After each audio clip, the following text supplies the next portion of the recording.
이제 우리도 핫한 얘기 해야 되니까 김유성 선수에 대한 법원 판결이 나왔잖아요.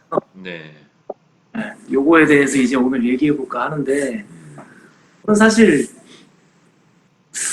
이게 뭐 싫어요. 그냥 저는 이런 게 그냥 싸구려 그냥 뭐 이렇게 얘기하면 좀 그런데 좀 더 엄중한 처벌을 받았으면 해요. 네, 왜냐하면 상대적 박탈감이 들 수 있거든요. 주위에서 보고 있는 다른 정말 성실히 운동을 한다든지 혹은 이렇게 있는 모든 어린 선수들이 이게 상대적 박탈감이 들 수도 있어요. 역시 뭐 실력만 좋으면 다들 뭐 이런 생각? 저는 어렸을 때부터 이런 생각을 좀 많이 하면서 선수 생활을 했거든요. 저는 사실 근데 운동을 야구를 잘해서 약간 좀 주제가 다르긴 한데 저는 어렸을 때 그런 거 막 느꼈어요. 그러니까 부모들이 감독 코치한테 잘하면 열심히 하는 나 같은 선수보다는 더 좋은 뭐를 받던지 예를 들어서 그러니까 그런 상대적 박탈감. 저는 이게 항상 야구를 성실히 이게 막 정말 열심히 해갖고 이게 너무 싫었어요. 그래서 이런 게 조금 별로 그렇게 기분이 좋지는 않네요. 이번 판결 자체가. 네. 근데 이번에 또 이 친구가 지명권에 있다면서요. 그래가지고 1차 지명. 됐지? 네. 1차 지명. 요새 진짜 돼버렸어? 요새 진짜 골프만 치느라고 세상이 어떻게 돌아가는지 잘 모르는구나. 아니었을 있잖아요. 골프 전념하고 있어서. 웃으면 안 되는데. 지명이 됐구나. 네. 아이고. 그래서 뭐 요거 관련해서는 여러 정말 야구 관련된 모든 매체들이 다 다루었기 때문에 우리가 그걸 또 중복해서 그렇죠. 사실관계를 얘기할 필요는 없는 것 같고, 김명준 코치님은 요거 좀 보시고 딱 어떤 생각이 먼저 드셨어요? 저는 아무래도 이제 맞은 애들이 많이 생각이 나죠. 맞은 애들 진짜 뭐 대표님도 아시겠지만 그 작년에 정말 그 초등학생 그런 일이 있었잖아요. 그게 그 감독님한테 맞았던 애들이 몇 명을 상담을 했었거든요. 근데 진짜 이게 맞은 애들도 맞은 애들이지만 그 맞은 애들 부모님을 상담하는 게 정말 힘들어요. 부모님들이 진짜 그런 마음의 상처가 되게 진짜 아이들이 진짜 자기 자식이 그렇게 맞고 그렇게 맞는데도 그 피해자는 그러니까 가해자는 아무런 그런 조치도 안 받고 되게 그게 만약에 동료 선수라면 그 동료 선수가 TV에 나오거나 뭐 되게 지명이 되거나 되게 선수로서 좀 승승장구하는 모습을 보면은 그 마음이 어떨까라는 게 진짜 가늠이 안 될 정도로 정말 평생의 고통을 안고 살아가야 되죠. 그런 게 좀 힘들어요. 그 진짜 선수는 선수의 감정을 딱 이렇게 치유하면 되는데 부모님의 감정은 사실 치유하기가 어렵잖아요. 그래서 안타깝죠 그런 거 보면 진짜로. 그렇지. 예. TV를 안 보면 되겠네. 그러면은 TV를 꺼야 돼. 야구 그냥 등지게 되는 거잖아. 야구를 없애지. 야구를 없앨 수 없으니까. 네?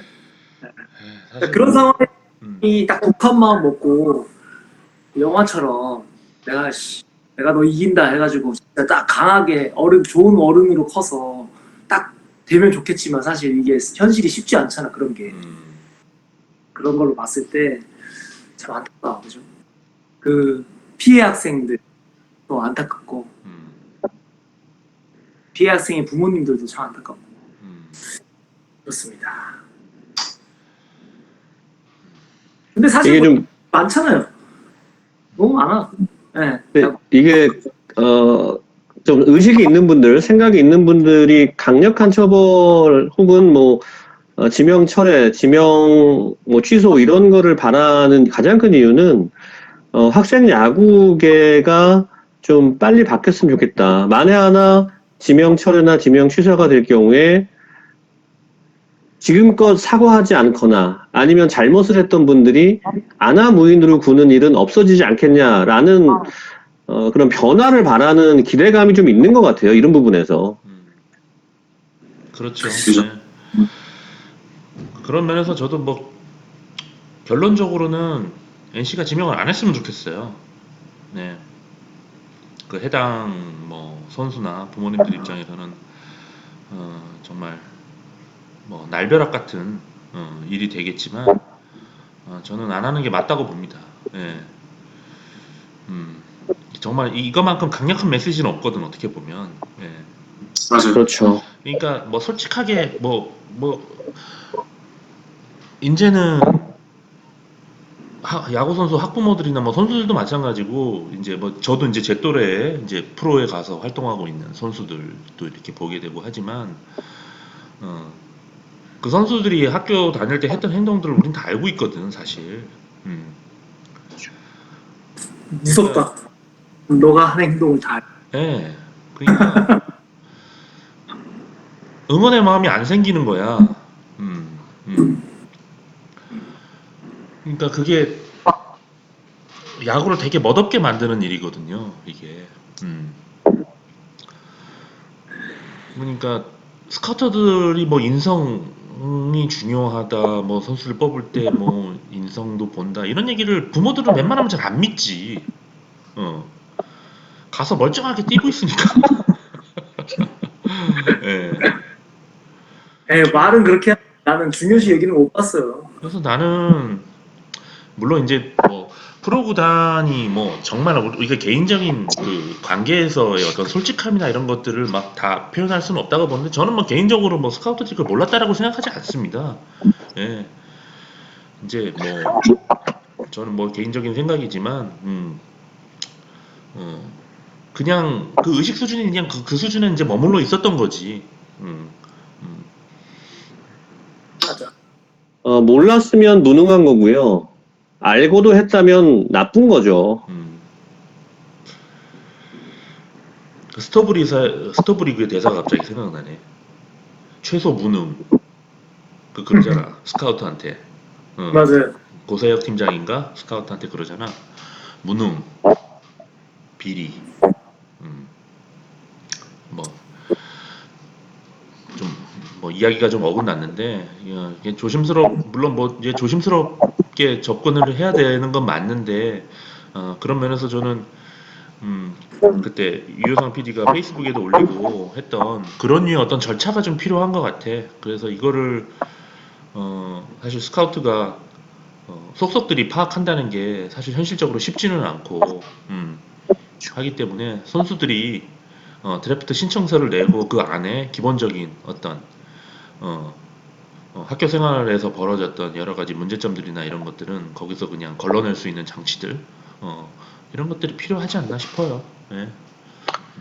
저는 이런 제도적인 보완도 충분히 필요할 것 같지만, 그 얘기를 하기 전에 한마디만 좀 더 해보고 싶은 얘기가 있는데, 만에 하나, 뭐, 그렇게 생각하시는 분은 없겠지만, 뭐, 어린 친구들끼리 뭐 좀 다툴 수도 있고, 뭐, 치고받고 할 수도 있는데, 너무 크게 페널티를 주는 게 아니냐라고 하시는 분들이 있다면, 저는 이런 얘기를 해드리고 싶어요. 타인의 인생에 궤적을 바꾸고 타인의 인생의 경로를 바꾸게 만드는 그런 나쁜 행동들, 나쁜 일은 정말 크게 반성해야 되는 문제거든요. 그냥 단순하게 미안하다 말 한마디로 끝날 문제가 아니에요. 한 선수의 인생이 바뀌었잖아요. 그렇지. 그것도 안 좋은 쪽으로. 음, 그러니까 그런 부분에 공감하지 못한다면 이런 문제는 계속 발생할 거예요. 음, 제도적 보완은 지금껏 발생한 피해자들의 마음을 다독여주고 어루만져 준 이후에 제도적 문제를 얘기해야 되는 것 같긴 하더라고요. 음, 그렇죠. 일단 뭐 피해 회복 뭐 이런 측면에서는 저는 이런 측면에 좀 관심이 많아서 사실은 처벌이나 이런 것보단 그래서 이제 처벌 뭐 이 처벌 중심의 어떤 접근이나 이런 거에 대해서 저는 약간의 좀 이렇게 좀 뭐 거부감까지는 아니고 그게 조금 더 본질적인 방법일까 하는 의문은 사실은 있기는 한데 저는 이 대목에서 그래서 저 김병준 코치님한테 실제로 이런 일을 겪은 선수 뭐 초등학생, 중학생 좀 어린 선수들이 갖고 있는 어떤 뭐 심리 상태 어, 이런 것들을 좀 들어보고 싶어요. 예. 너무 아무렇지도 않게 그냥 야 둘이 화해했으니까 됐지. 예, 저 사과했잖아. 이런 식으로 그냥 대충 무마시켜서 보내는 일들이 너무 많기 때문에 실제로 그런 일을 겪은 어떤 피해 선수나 부모, 주로 이제 피해 선수가 이 일을 어떻게 기억하는지. 음, 그 당시에는 그런 이제 폭력적인 사건이 있을 당시에는 그 피해 학생들이나 이제 피해 그걸 당한 사람들의 주된 감정은 두려움이거든요. 음, 그냥 두려워요. 그냥 그 순간만 생각하면 굉장히 두렵고 막 손발이 떨리고. 근데 그게 시간이 지나면서 되게 정말 깊은 분노로 되게 많이 바뀌어요. 나를 그렇게 만들었던 그 사람에 대한 분노. 그래서 이게 실제로 이제 한 달 전에, 한두 달 전에 이제 실제로 중학생 된 아이가 했던 말인데 그 아이가 이제 뭐 동료는 아니고 감독님한테 작년에 이제 심하게 맞아가지고 야구를 그만뒀어요. 초등학교 2학년, 3학년 때부터 시작해서 6학년 때, 5학년 때 이제 전학을 가서 6학년 때 이제 막 야구를 하는데 되게 감독님이 정말 비상식적으로 너무 이제 비상식적으로 폭력을 너무 매일 이제 폭력과 폭언과 그런 분위기에서 이제 운동을 하다가 그만뒀는데 그 선수가 2년 동안 그만두고 나서는 1년인데 폭력을 당한 그 2년 동안 매일 밤을 악몽을 꿨다고 하더라고요. 악몽을 꾸고 운동을 그만두고 나서도 매일매일 악몽을 꾸면서 이제 성격이 이상해지고 이러니까 나중에 이제 저한테 이제 하는 말이 그 사람이 잘못되지 않으면 저는 제대로 살 수 없을 것 같다 이런 말을 하는 거예요. 어, 중학교 1학년짜리가 그 사람이 잘못되지 않으면 저는 제대로 살 수 없을 것 같아요 이런 말을 하는 거예요. 그래서 어떤 걸 원하냐 뭐 그런 예전의 트라우마나 이런 거는 사실 제 입장에서는 그런 과거의 트라우마나 이런 거는 어린아이들일수록 쉽게 치유가 돼요. 근데 그런 감정적인 상처 말고 내가 그 사람을 볼 때마다 느끼는 나를 그렇게 만들었다는 그 분노는 사실 앞으로도 계속 생기는 부분이기 때문에 그런 선수들이 가장 원하는 거는 저 사람이 처벌을 해야 저 사람이 처벌을 받아요. 그제서야 저는 용서할 수 있을 것 같아요. 이런 말을 하는 선수들이 되게 많거든요. 음, 그래서 저도 사실 처벌은 근본적인 방법이 아니라고 생각해요. 사실 처벌은 정말 사후 처리잖아요. 근데 그런 폭력적인 분위기 자체를 걷어내야 이런 문제는 좀 되게 해결이 된다라고 생각을 하거든요. 사실 그렇게 때린 선수도 분명히 맞았을 거예요. 그렇게 애 때리고 그냥 결과가 밖에서 보이는 결과가 그렇게 됐을 뿐이지 그렇게 때리는 선수도 정말 분명히 맞고 자랐을 거예요. 자기는 맞고 자랐으니까 그 때리는 거에 대한 죄책감이 없는 거죠. 근데 그 분위기 자체는 사실 코치 감독님으로부터 시작하는 경우가 되게 많거든요. 사실 우리가 코치 감독님과 이렇게 편하게 대하고 되게 분위기가 화해해야 하는데 아이들이 막 폭력적으로 후배들을 갈구고 이런 경우는 잘 없잖아요. 위에서부터 밀리갈굼이 분명히 시작됐고 그걸 또 자세히 보면은 코치 감독님들도 당연히 옛날 세대에서 막 맞고 자랐으니까 이제 아이들을 막 잡고 이러는 게 당연시 되는 문화니까 거기서부터 출발을 하는 거죠. 음. 그래서 이제 그, 의식들을 좀 바꿔야 되죠. 저는 그것도 한번 여쭤보고 싶어. 그, 보통 이런 학교 폭력, 운동부 폭력이 벌어지면, 부모님들이 이렇게 반응하는 경우들이 많잖아요. 야, 그래도 다 하는데 네가 참아야지. 다들 이런 거 참고 견디면서 운동하는데 어쩌겠니? 야구 계속 하려면 하면서 오히려 부모가 안 받아주는 경우.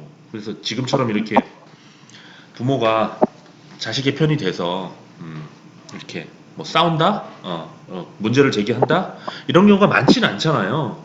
대체로는 부모님들도 학생의 그 마음, 그 뜻을 받아주기보다는 어떻게 보면은 좀 뭐 학교나 지도자의 편이 돼주는 것 같은 이런 걸 경험하는 피해 선수 마음에는 어떤 일들이 벌어질까 하는 게 또 궁금하거든요.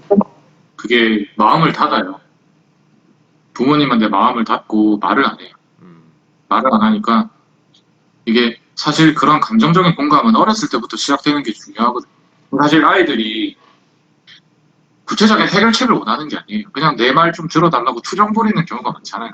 특히 어린 아이들일수록 학생들일수록 뭐 이렇게 몸집은 커도 이제 마음은 되게 5살, 6살짜리의 그런 감정적인 부분을 공감해달라는 그런 요청이 많은데 그거를 무시하고 되게 막 해결책을 찾으려고 하면 그러다 보면 아이들이 마음의 문을 많이 닫죠. 부모님들은. 음, 그래서 이제 초등학교, 중학교 때부터 그런 이제 자기의 감정이 외면돼서가 고등학교 올라가면 이제 부모랑 아예 말을 안 하려고 해요. 음, 뭐 아빠가 뭘 알아, 엄마가 뭘 알아. 그래서 말 안 하고 아이는 계속 이렇게 심리적인 부분이 있는데 가슴이 답답한데 이 답답한 부분들이 굉장히 계속 이런 뭐 손의 감각이라든지 이런 밸런스적인 문제로 계속 나타나는데 부모님은 그게 보이는데 그거를 좀 해결해 주려고 아이랑 이야기를 하려고 하면은 대화를 안 해요. 아예. 뭘 알아. 나 마음 공감 한 번도 안 해줬으면서 지금 와서 뭐로 주겠다고. 그러면서 그만두는 애들이 거의 대부분이에요. 음, 막 해결책은 없고 누구 하나 공감해주는 사람도 없고 근데 이거 자체를 아이들 스스로도 알아차리지 못하는 경우가 많아요. 그러니까 이게 당연한 거구나. 이게 내 감정적인 부분을 어쩔 수 없이 참아가야 되는 게 당연한 거구나. 이거를 풀면은 되게 심리적으로 좋아지는데 이게 좋아지는지도 모르고 누가 하나 이제 좀 그런 감정을 좀 풀어낼 수 있는 방법을 코치나 학교 환경이 좀 만들어줘야 되는데 그러지 못하니까 계속 안에서 굼다가 이 야구에서 드러나면서 정말 잘했던 애들이 고3 때 확 무너지거나 이런 경우가 대부분이죠. 음, 그래서 부모와의 대화의 차단 이게 가장 큰 음, 문제점이라고 생각을 해요. 음. 예, 얘기 잘 들었습니다. 그러니까 저도 이제 피해 선수 부모들이랑 좀 이야기할 기회가 좀 있었는데 부모님들이 이제 땅을 치고 한탄하는 것 중에 하나가 이제 그런 이야기였어요. 처음에 그냥 대수롭지 않게 그냥 자식이 하는 말을 아유 그냥 잘 견디지 뭘 이렇게 약해 빠져가지고 그러면서 애 이야기를 잘 귀담아도 들어주지 않았던 거야. 근데 이게 어느 순간 이게 장난이 아니구나. 얘가 너무너무 맞아요. 힘들었구나라는 걸 인식했을 때는 맞아요. 너무 이제 속에서 눈물이 났다는 거지. 이거를 애가 어떻게 견뎠을까. 그래서 너무 미안하고 그래서 엄마 아버지가 내 편이 돼서 학교랑 싸워주는 모습에 너무 이제 힘이 나는 거지 애도. 아무도 내 얘기 안 들어줘. 심지어 부모도 내 편을 안 들어줬는데 이제 부모님이 내 편을 들어주는 거지. 하니까 거기서부터 이제 조금씩 부모 자식 간의 관계도 좀 회복이 되고 오히려 어, 이런 말씀을 하시는 경우를 좀 들었거든 몇 번. 그래서 저는 지금 이게 해당 선수, 피해 선수 부모님이 하는 행동이 저는 그 피해 선수의 마음을 회복하는 전 프로세스라고 저는 생각을 해요. 어떤 가해자에 대한 처벌 이런 걸 요구한다기보다는 일단 우선적으로는 그 피해 선수 자식이 받았을 상처를 이 싸우는 과정을 통해서 회복해 나가는 거라고 나는 생각을 하거든. 음, 맞아요. 예. 그래서 저는 그 피해 선수 부모님이 가해자 처벌을 원하는 게 아니고 야구를 하지 않기를 원하는 것도 아니고 지명을 철회하기를 원하는 것도 아니다라는 게 저는 그래서 공감이 됩니다. 동의가 돼요. 예. 진짜로 나는 그걸 원하실 거라고 저는 생각을 하거든. 중요한 건 그게 아니야. 진짜 사과가 뭐 그렇게 대수롭다고 사과를 하라고 요구를 하냐. 라고 말씀하시는 분들이 있더라고, 보니까. 근데 사과가 정말 중요한 거지. 생각해봐. 맞아요. 내가 두드려 맞고 응급실에도 실려가고 했는데, 그거를 저지른 사람이 나한테 지금까지 아무런 사과도 안 하고 있어. 그럼 난 뭐야? 선수 대신 입장에서. 그 사람은 법적 절차를 밟잖아요. 어. 나는 뭐가 그러니까 되는 거냐. 뭐지? 사과도 안 하고 있고, 미안하다는 말도 못 듣는데, 나만 혼자 난리치고, 야구 그만두고, 정신적으로 피폐해지고, 어. 이게 제도가 그냥 생겼으면 좋겠어. 그냥 딱 정해진 룰이 아까 대표님 말한 것처럼 뭐 드래프트가 취소된다든지 예를 들어서 솔직히 그런 그 신청서를 한다고 해도 다 걸러내지 못할 거예요. 그리고 아직까지는 우리나라 학교 운동부에서는 그 경계에 있는 사건들이 훨씬 더 많거든. 이를테면 그렇게 뭐 학폭이라든가 교육청, 뭐 법원까지 넘어가가지고 기록에 남는 경우는 제가 볼 때는 100분의 1도 안 될 거야. 대부분의 한 99% 정도의 일은 그냥 그 감독 코치님들 손에서 끝나는 일. 하지만 사실상 넘어갔어야 되는 일들이 훨씬 더 많을 거라고 생각해요. 근데 솔직히 그런 일들도 소문은 납니다, 대체로. 예. 예.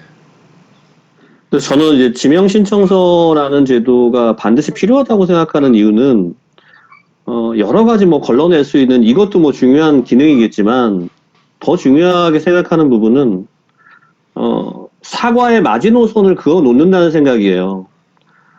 이 사회에서 살아가는 것뿐만 아니라 유명인으로 살아가는 것 그리고 팬들의 사랑을 받는 그런 선수가 되려면 그런 유명인으로 살아가려면 타인에게 상처를 주고는 혹은 상처를 주고 사과를 하지 않으면 절대 그런 삶을 살아갈 수 없다는 거를 확인시켜주고 싶은 거예요. 그런 마지노선을 그어주고 싶은 거죠. 지명 신청서라는 제도를 통해서. 그리고 실질적으로 대학야구연맹에서는 뭐 대학교 2학년이나 뭐 이런 때 얼리 드래프트를 받아들이는 것처럼 얘기를 하고 있거든요. 그렇다는 것은 결국은 대학교 선수들에 한해서 지명 신청서를 받아야 되는 상황이 곧 올 거라는 얘기예요. 그러면 없는 제도를 만들어 달라는 게 아니고 있는 제도를 좀 확대하자고 하는 거기 때문에 저는 이게 굉장히 꿈꾸는 얘기는 아니라고 생각해요. 네, 그렇죠.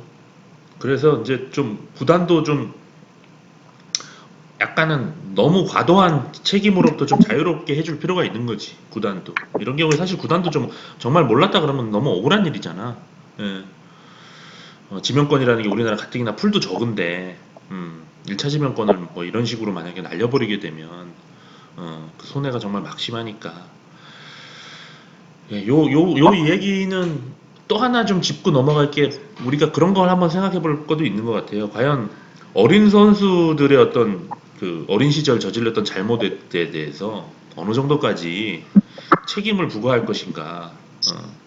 그래서 관련해서는 그 미국에서 이제 작년에 좀 이슈가 됐던 그 루크 하임리 선수라고 있어요. 미국의 이제 오레곤 대학의 에이스급 투수였죠. 원투 투수 선발. 오레곤 대학이 굉장히 미국 대학 야구에서 굉장히 잘 나가는 대학 중에 하나고, 왼손 투수 굉장히 전미 랭킹 아마 한 50위권 안에 드는 선수. 그러니까 뭐 드래프트를 했으면 아마도 한 1, 2라운드급에 지명됐을 선수죠. 근데 이 선수가 아주 어린 나이에 한 15살인가 그때 이제 아동 성추행, 아동 성범죄 전력이 좀 있었던 거야. 해가지고 이 선수의 드래프트가 굉장히 초미의 관심사였어요. 실력으로 보면은 뭐 당연히 되는 건데, 근데 결국 어떤 메이저리그 팀도 뽑질 않았지. 음, 음. 그리고 이제 이 선수가 뭐 미국 내에서는 어떻게 좀 야구를 할 방법이 없으니까 뭐 대만 리그도 진출하려고 거의 계약까지 한 구단이랑은 계약까지 갔는데 대만 리그의 사무국에서 그걸 또 불허했죠. 내 기억으로는 그렇죠.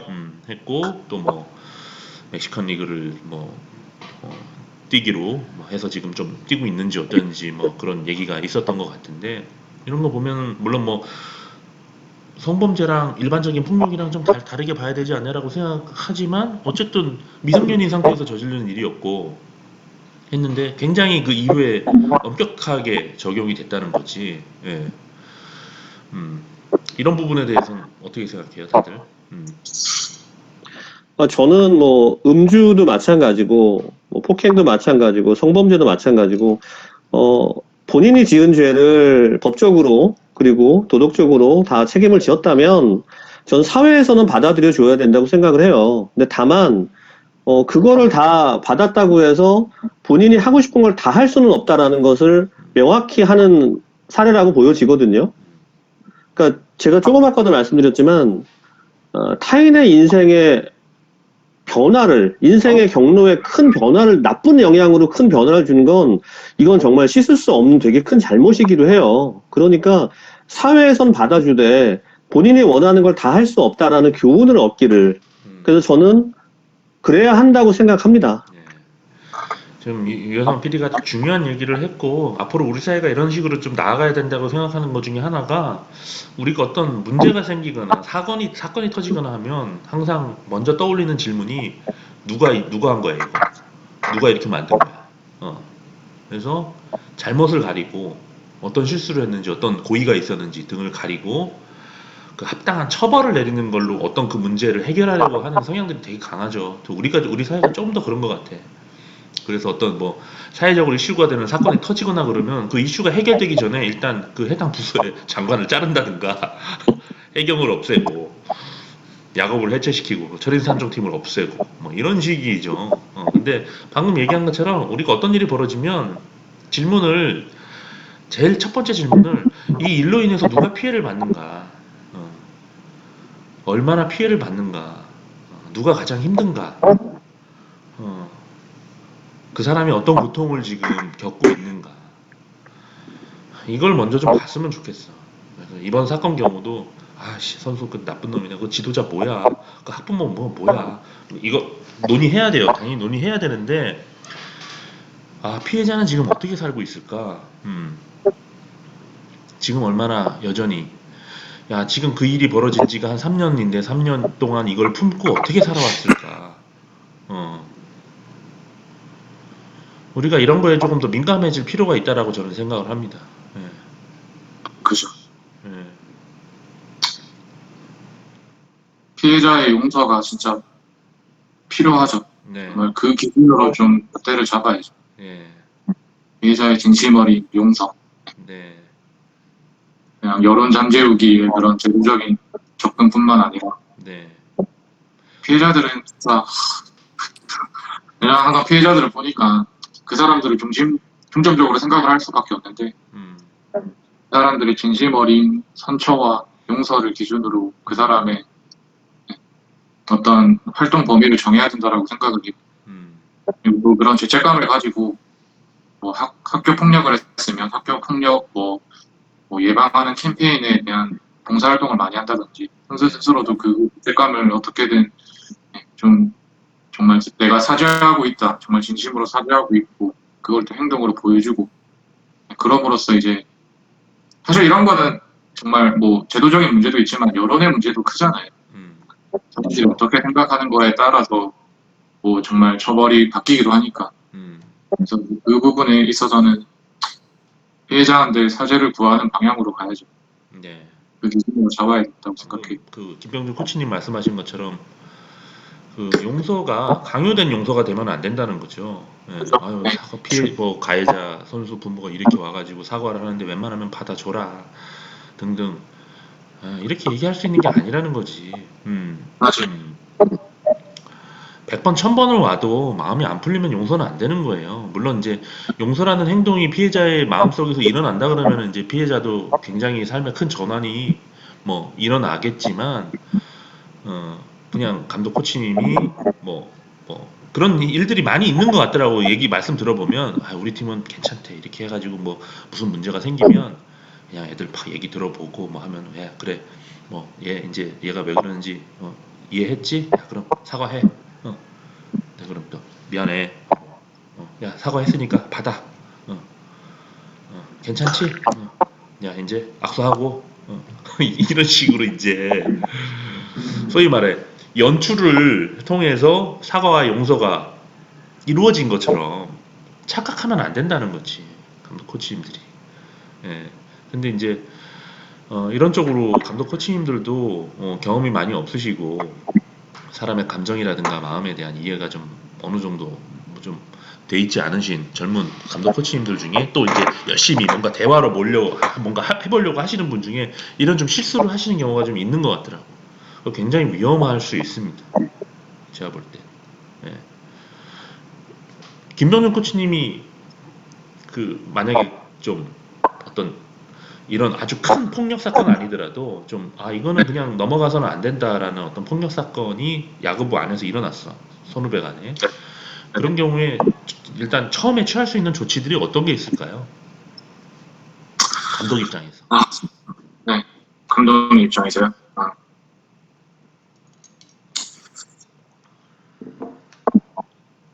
일단은 뭐 제가 만약에 감독의 입장에 서면 피해자 중심으로 가죠. 피해자 중심으로 가고 우선은 이거는 정확한 메시지를 보내야 된다라고 생각을 해요. 뭐 분명히 이 폭력으로 인해서 야구를 못한다라는 그런 메시지, 강력한 메시지가 필요하고 그리고 뭐 좀 그런 치료적인 관점으로 그냥 좀 심리 치료적인 관점으로 좀 아이들 피해 당한 학생들을 좀 그런 감정의 상처라든지 그런 부분을 좀 풀 수 있게끔 하는 그런 환경을 계속 만들어 줄 필요가 있다라고 생각을 해요. 사실 참 어려운 질문이긴 한데 이제 아이를 퇴출하기도 좀 그렇고 그렇다고 그 피해 학생과 가해 학생을 같이 운동하기도 좀 그렇고 당분간은 좀 운동을 잠시 멈추고 훈련을 잠시 멈춰서라도 그런 감정적인 부분들이 좀 통할 수 있게끔 하는 그런 상담이라든지 그런 피해 학생 중심으로의 치료가 좀 필요하죠. 정확한 답변을 잘 모르겠습니다. 그럴 때 그냥 김병준 코치님을 만나는 걸로 갑시다. 그럼 좋죠, 정말. 예, 감독 코치님들이 이 부분에 대해서 좀 기존에 그냥 늘 쓰던 그런 방식들, 그냥 아이들 얘기 들어주고 그냥 화해시키고 하는 것들에 대해서 조금 더 신중하게 접근하셨으면 하는 바람이 있습니다. 예, 예, 뭐 할 얘기 많은데 뭐 이 정도로 이야기는 마무리하고 다음 주제로 넘어가면 좋을 것 같아. 예. 아 오늘 입 다문다고 힘들었다. 할 말. 아 오늘 힘들었다. 다음 주에 또